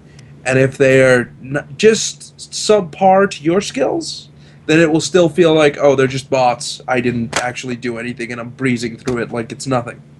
And the real problem with it is that it's all mathematics, right? Yep. It all comes down to statistics. It all comes down to probabilities, and they are the most finicky things in the world. Because if you adjust a flight model based on probabilities, and you say, okay, I want him to make a mistake this percentage of the time in terms of this system, or I want to make it so he purposely misses this percent of the time.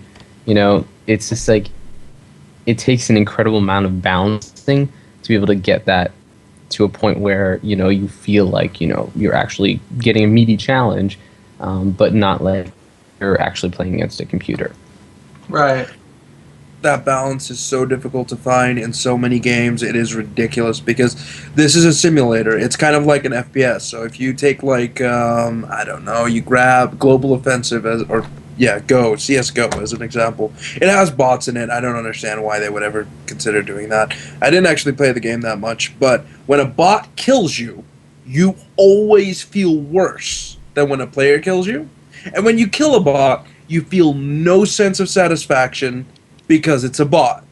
Now, when a bot kills you, it feels like they're aimbotting because they obviously killed you before you could react to them, right? So they, got the lucky hit, like the 30% chance of them actually shooting you in the head at a godlike speed. Now, that'll always feel like, they're killing you with an aimbot. But, 9 out of 10 times, you'll run over them so easily because they're on the 70% side. This is a very, very difficult topic to get into. It's all about balance, and they're going to have to balance it just right. Of course, when it's easy AI opponents, you can just make them not be able to do it as much damage or stuff like that, and you can balance it out like that. But when you're talking about actual threats to you, the balancing is going to be ridiculously difficult for them to maintain. It's the problem with skill-based games, yeah. Okay, a quick one from Dazzler2 Dirks. What happens if the AI decides it doesn't like the game and logs out to play something more interesting? Well, then it'll probably, be playing Eve as well. Probably it'll definitely play Eve because it's more spreadsheet oriented. Hey, thanks Falcon for following. Okay, last one from Cyborg. It's not really a question, it's more a statement to Stuckus. So after watching Anything FPS's video where he plays the buggy race with Disco Lando and noticing himself named Pearl, it was also mentioned by Wes that Anything FPS is an Aussie. I've come to the conclusion that Anything FPS is in fact a woman, which explains the shyness, and dun dun dun is in fact Mrs. Sergeant Stuckus. Oh, that's a good conspiracy theory. I actually I think that Anything FPS might be a woman. I don't know. I offered to have them. I wasn't say him come on the show several times, and every time it's like, oh, I'd love to, but I don't. I don't have a mic, or I'm really kind of mic shy, and Yeah, Camera shy, Mike shy. Every time I ask the same thing. Everything's shy. It's But Eric has talked to them. man or woman. Eric has talked to them and offered them a job. Eric has talked to them, and they have turned down every offer that Eric has made. They probably have a better offer, And they already work somewhere. And they They are work for all. Crisis. Wait, and they are, which I think this leads to a little bit to the conspiracy that it might be Stockus, Why? right? They are Australian, I know. Yeah, they are Australian. I know That's them. I know Yeah. that. Yeah, so I mean, so it could all be you have to do stalkers. all you have to do is go to Pearl's Steam account, and it says they're from Australia. Right, I know. Not that you guys are stalking this guy, Jesus Christ. Or this No, girl. I was just No. interested. Yes, please. See, there he is. Gee, Hey, That's Pearl. if my missus could do CryEngine like that, Jesus Christ. You I'd wouldn't have be in her Australia. making- being I'd in have her Santa making me Monica. ships. It wouldn't Well, be let me- get to the kitchen and make me a sandwich. It would get to the PC and make me a ship. Make me Well, a Damn it. After going to Santa Monica, if anybody had that kind of skill, you would want to be there. That was like heaven to be in that office. Everybody was like, Well, "Ah." there's got to be something going on then, because either they already work in the field, like Cor was saying, or or they're something. 15. I doubt that they're Nah, I 15. don't think- You Because never even- know. Even if they're 15, it shouldn't be that big of a deal. They could still operate or work or at least be publicly known. The thing about the way that the YouTube is set up, and everything kind of leads to believe that the quality of work comes from someone that was already in the field and was already apparent there for a longer while. Also, the fact that the YouTube hides everything, including number of subscriptions and everything, leads it to believe that it is an account not just, or at least not solely for the use of that person alone. In the way that it might just either be a sort of stunt, but I won't believe that it's a CIG stunt mainly, but it could just be Crysis and Crytek going, yeah, this is what you can really do with the engine. Yeah, it's like a Use group of the people, IG. but they don't admit it's a group. It could be like 20 people. Don't The forget, one- there are so many Crysis modders out there, right? There have been Crysis modders since the original Crysis that have gone absolutely nuts with it, but because of that, have gotten jobs because of their skills in that field. And if they've already done that, if they've already gotten a job at a company or a games development company or at Crytek or somewhere for their skills, then they might not accept a job offer from CIG because that might make a few things known about them that their company might not want to know. Yeah. The only thing I'm suspect about is the way that the 3 freelance variants were revealed.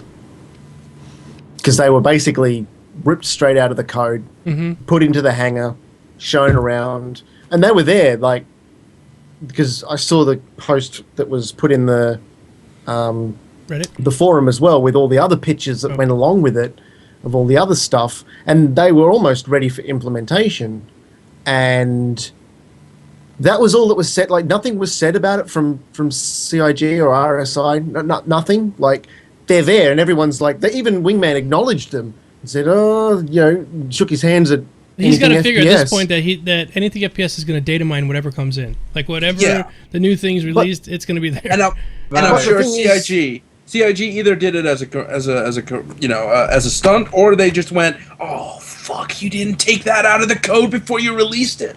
But the thing is, after they've acknowledged that they are the variants and that was it, why not come out with the details of what's going to be? Because if they're ready to be implemented in engine, surely they've got the details of the ship worked out by now. No, they didn't say that. They didn't say they were the variants. They never acknowledged that. In fact, Eric said they were definitely not the variants at this point. They were just accidentally put into the code. They were left in. It was a total, it was a total snafu, and there is nothing signed off by Chris to be I hope released not, to because some of those anybody. are pretty nasty looking. Yeah. Yeah, Flying but Mimi. you want to know it? He could have definitely been throwing me for a loop, so I didn't say anything, right? But No, maybe he was doing Yeah. that. Maybe he was not. At the end of the day, all we know is that these are 3 models that they at one point developed. That is something that we Right. know for sure. But they definitely own up to everything. They own yeah, they're up to very everything. open. They're They very do open. not hide, So if they say that those weren't but the whole thing goes back to No, but anything FPS. maybe because of the negative reactions that they had, and this isn't another part of public relations. Because of the negative reactions that they had, they might just say, "Oh no, we're just going to redo the whole thing, so we could just say those are not the real ones." Yeah, that's fine. Okay, so those aren't the real ones. I mean, that's another part of it. I don't think they would do that. I mean, they've released things and changed it. I'm not saying they would. Hang on. I'm just saying it's possible. Yeah. I think it is actually very, very possible. And I mean, all the love to CIG, but I mean, they're still a company at the end of the day, right? Come on. They're going to do what's in their best interest. Cyberwolf saying that they still think it's my missus, and that's why that they had the boob lancer going on. Does your missus have One boobs? thing about that. Boob Lancer. One thing about that. The Smogfire brings up a good point with this non-compete clause, and this is what we thought originally. It's actually someone either working for Crytek or working on a CryEngine game who cannot transfer jobs because of a non-compete clause. Yeah, And I exactly. think Yeah. that's super possible. And it's That's really probably the most realistic thing, to be quite honest with you, because non-compete Yeah. clauses are pretty crippling at times. yeah. I I'm mean, sorry, you can't talk about what you're doing. And here's the thing. I'm sorry if I didn't express that explicitly. That was where I was going with Okay. what I was. Yeah. So I mean, Come it can't be some 15-year-old, right? I mean, No. it definitely isn't some 15-year-old because 15-year-olds No. don't have that kind of experience with the CryEngine. Maybe they started working on their 12 or something. But it would floor And you then if But it it's not. was. It's not really open source. So I mean, Yeah. the You need- amount of Yeah. experience that anything FPS shows with the CryEngine, I mean, Yeah. they can't just be working with like the basic SDK, you know. I mean, you got to remember, it looks perfect. It looks like it came straight from CIG, right? Mhm, yeah. And Yep. it's not like this took him weeks to do. This took him He does it in an hours. hour. Yeah, he does it in and hours, just yeah. goes, "Oh, I'm just gonna add this. I'm gonna recolor that and retexture that. I'm just gonna make sure. Oh, I'm just gonna put police here." And that sort of level of refinement, especially because there's no such thing as skinning in in the Crisis Engine as a basic resource. That means that He's taking the textures out, putting the things on the textures and putting them back in. yes. Had the textures there to start with. Mhm. Probably has CryEngine templates ready to go for textures and stuff. It's freaking amazing. Yeah. Actually, I think we have to stop now, guys. We have to go around the room and do our thing because it's already 5 minutes left, so we have to wrap up. We're not going 3 hours tonight? No, I am in so much pain right now. I'm actually was about to start crying a minute ago. I got to get out of here. So, but it's time anyway. It's our normal 2 hours we do, and I want to be able to put it up on YouTube, so directly transfers off Yes. of Twitch. All right, so let's go around the room here. Mr. Stakas, tell us about your YouTube, Twitch, Twitter, all that stuff. YouTube's not up yet, but I'm definitely on Twitch. Sergeant Stackers, definitely on Twitter, at Sergeant Stackers. If you follow me on Twitter, then you'll get notified when I stream on Twitch. Follow the Bearded Warriors, all of the Bearded Warriors, all of us. Once go to the. Have we got the Bitly thing? I don't have it on me. Bod. But anyway, Bod yep. does. Bod is yeah. the mod of. What is the mod? Yeah, Bod is the mod. So yeah, I'll be streaming a whole bunch of different stuff. Probably going to stream some Titanfall soon, but probably not today because I go to pick up the rest of my PC today. So Yeah, I'm looking forward to hearing about it. So, yay! And follow Nikki. Well, we Just can You do want it. to follow me? I'm just going I to throw can that talk out to there. myself. I'm just going to throw it out there. That's all. Oh, you're one of my best followers, right? So that's cool. All right, perfect. Go ahead. You can follow me on Twitter at Perfect Nerd. You can follow me on Twitch. Just follow all the Bearded Warriors. Actually, you might as well. Yeah. We all stream. I'm currently on a work PC, and I will be for like the next month or so. So, like actually doing gameplay and streaming and all that stuff is completely out of the question. But I will be here on StarCast every week. Yep. Awesome. Mr. Core, are you streaming right now? Yes, I'm starting my stream up as we I speak. heard people saying that, oh my god, how's Core streaming? Because he's in the chair. Yes, I will be. I've started up my stream just like a second ago. So we'll raid Core after this is all done. Yep. I am a streamer. I stream almost every day. I try to stream every day, usually for 4 to 7 hours. Today or this week, it's all about Red Dragon because that went into open beta just now. I know that my screen is dark. This is mostly because the game is already running. Yeah, come check out my channel. See if you enjoy. I'll usually play most of the new games that come out. And, of course, in hopefully 25 days, we'll have some dogfighting to go with that. Yep. Awesome. All right, Bod. Okay, I'm Bod699. YouTube, Twitter, Twitch. I'm now actually a bearded warrior. That's why I got this. To be part of the squad. And for the guys that ask questions that didn't get asked, I'll keep a note of the interesting ones for next week. Yeah, we'll bring him over. We tried to. We got some people asking, saying that our rapid fire thing we were doing wasn't wasn't being fair to the questions. So we're just basically not answering them this week. We'll try to pull them in next week. Yeah, we'll keep an eye on them. I can even, if I end up doing a massive hanger stream again, I might pick some of them up and answer them during that as well. StarCast has like 800 ships, and he streams for 4 or 5 hours or longer. 8 hours the other day. Once he builds his new PC, he'll be back in there once he builds the PC. To see once I get my PC, and hopefully it won't lag. So. All right, Nikki Batgirl, tell us about your stuff. All right, Nikki Batgirl, D'Angelo. I have a YouTube channel. It's youtube.com/StarCitizenAA. It's also my Twitter, and my Twitch is Nikki65. I don't stream often, but when I do, it's usually either the Hangar module or Kerbal Space Program, and Elite Dangerous. Elite Danger? No, not yet. Not yet. Not yet. Not until they drop the price of that damn thing down. No, I'll buy it at that price. After watching Scott Manley's interview of David, I can't pronounce his last name. Yeah, I'm very interested in that game too. But I do a lot in the community, and my big thing is I try to get as many interviews with the developers as I can right now with CIG, but I'm expanding that into the people that actually work for Elite Dangerous crew. So hopefully that starts happening soon. Cool. Awesome. That's cool. Yeah, that's cool. Yeah. All right. Well, thanks for being here tonight. I'm Geekdomo everywhere. You guys know me. You're here. I stream every single day. I think I might take tomorrow off. The back problem isn't from me. It's only when I'm sitting at this desk, and I think it's becoming an ergonomics issue, and I have to figure out what's wrong. Because I have everything sort of set up in a nice ergonomic fashion. I move my chair up and down. I just can't seem to get it, but the pain is so intense I can't even use my left hand for WASD. So that's why I might be off tomorrow, guys, and I might take the weekend off. I think I might take a couple of days to let my body kind of heal back up. So I don't know who the hell Geekdomo is, Ursa, you bastard.